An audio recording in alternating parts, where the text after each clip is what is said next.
ओम श्री गणेशाय नमः। गणेश जी की कथा को सुनना अत्यंत ही शुभ होता है। एक बार गणेश जी महाराज एक सेठ जी के खेत में से जा रहे थे, तो उन्होंने 12 दाने अनाज के तोड़ लिए।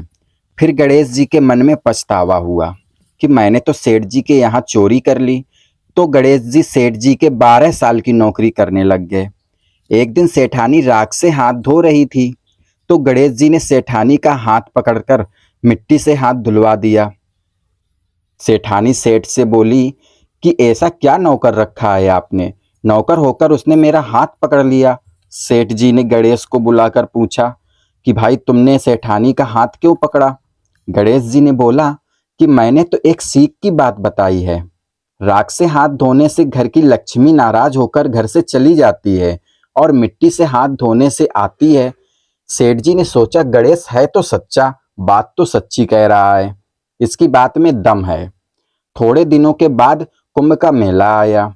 सेठ जी ने कहा गणेश सेठानी को कुंभ के मेले में जाकर स्नान करा के ले आओ। गणेश जी बोले ठीक है।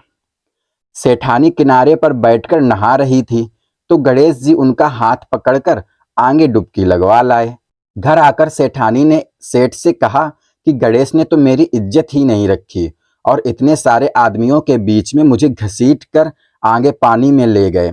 तब सेठ जी ने गणेश जी को पूछा कि ऐसा क्यों किया। तो गणेश जी ने कहा कि सेठानी किनारे बैठकर गंदे पानी से नहा रही थी, तो मैंने आगे अच्छे पानी में डुबकी लगवा कर ले आया। इससे अगले जन्म में बहुत बड़े राजा और राजपाट मिलेगा। सेठ जी ने सोचा गणेश है तो सच्चा, बात तो पते की कह रहा है।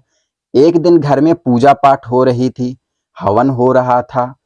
सेठ जी ने गणेश को कहा कि जाओ सेठानी को बुलाकर ले आओ। गणेश सेठानी को बुलाने गए, तो सेठानी काली चुनरी ओढ़कर चलने लगी। तो गणेश जी ने काली चुनरी फाड़ दी और कहा कि लाल चुनरी ओढ़ के चलो। सेठानी नाराज होकर सो गई। सेठ जी ने आकर पूछा क्या बात है। तो सेठानी ने बोला कि गणेश ने मेरी चुनरी फाड़ दी। सेठ जी ने गणेश को बुलाकर बहुत डांटा और कहा तुम बहुत बदमाशी करते हो। तो गणेश जी ने कहा पूजा पाठ में काला वस्त्र नहीं पहनते हैं, इसलिए मैंने लाल वस्त्र के लिए कहा। काला वस्त्र पहनने से कोई भी शुभ काम सफल नहीं होता। फिर सेठ जी ने सोचा कि गणेश है तो समझदार। एक दिन सेठ जी पूजा करने लगे, तो पंडित जी ने बोला कि वो गणेश की मूर्ति लाना भूल गया, अब क्या करें। गणेश जी ने बोला कि मेरे को ही मूर्ति बनाकर विराजमान कर लो, आपके सारे काम सफल हो जाएंगे। यह बात सुनकर सेठ जी को भी बहुत गुस्सा आया।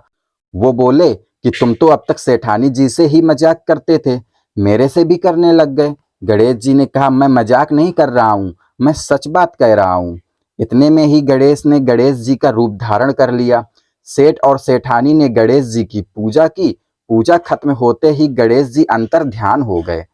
सेठ सेठानी को बहुत दुख हुआ। उन्होंने कहा कि हमारे पास तो गणेश जी रहते थे और हमने उनसे इतना सारा काम करवाया। गणेश जी ने सपने में आकर सेठ जी को कहा कि आपके खेत में से मैंने 12 अनाज के दाने तोड़ लिए थे, उसी का दोष उतारने के लिए मैंने आपके यहाँ काम किया था। सेठ जी के करोड़ों की माया हो गई। हे गणेश जी महाराज, जैसा सेठ जी को दिया वैसा सबको देना, कहते को सुनते को और सारे परिवार को देना। जय श्री गणेश जी।